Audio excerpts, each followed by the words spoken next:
A reading from the book of 1 Kings. Today is October 24th.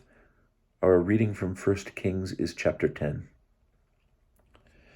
The queen of Sheba heard Solomon's fame through the name of the Lord, and she came to test him with hard questions. She arrived in Jerusalem with a very large retinue, with camels bearing spices, a great quantity of gold and precious stones. When she came to Solomon, she asked him all that she had in mind. Solomon had answers for all her questions. There was nothing that the king did not know, nothing to which he could not give her an answer.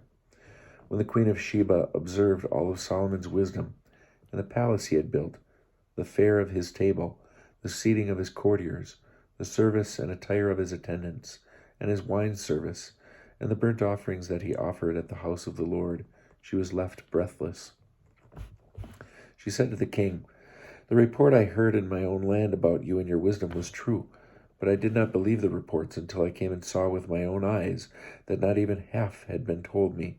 Your wisdom and wealth surpassed the reports that I heard. How fortunate are your men, and how fortunate are these your courtiers, who are always in attendance on you and can hear your wisdom. Praise be the Lord your God, who delighted in you and set you on the throne of Israel. It is because of the Lord's everlasting love for Israel that he made you king to administer justice and righteousness." She presented the king with 120 talents of gold and a large quantity of spices and precious stones. Never again did such a vast quantity of spices arrive as that which the queen of Sheba gave to King Solomon. Moreover, Hiram's fleet, which carried gold from Ophir, brought in from Ophir a huge quantity of almug wood and precious stones. The king used the almug wood for decorations in the house of the Lord and in the royal palace, and for harps and lyres for the musicians. Such a quantity of almug wood has never arrived or been seen to this day. King Solomon, in turn, gave the queen of Sheba everything she wanted and asked for, in addition to what King Solomon gave her out of his royal bounty. Then she and her attendants left and returned to her own land. The weight of the gold which Solomon received every year was 666 talents of gold, besides what came from tradesmen, from the traffic of the merchants, and from all the kings of Arabia and the governors of the regions.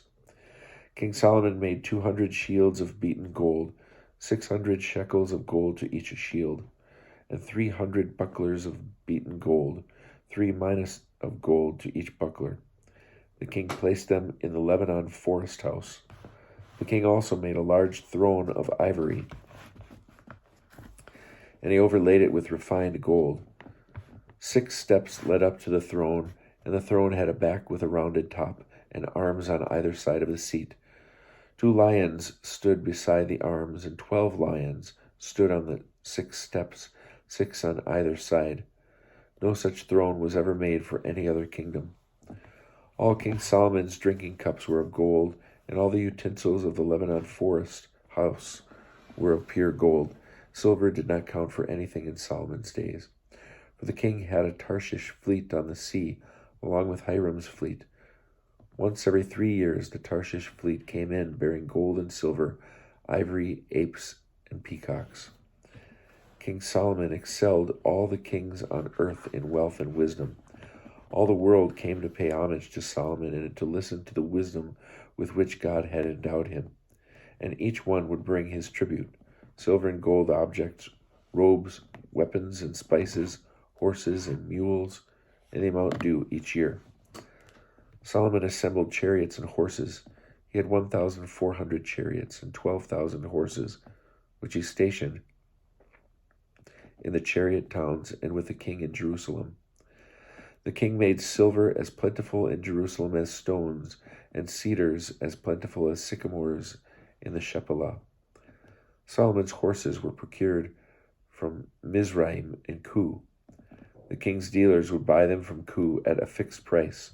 A chariot imported from Mizraim cost 600 shekels of silver, and a horse 150. These, in turn, were exported by them to all the kings of the Hittites and the kings of the Arameans.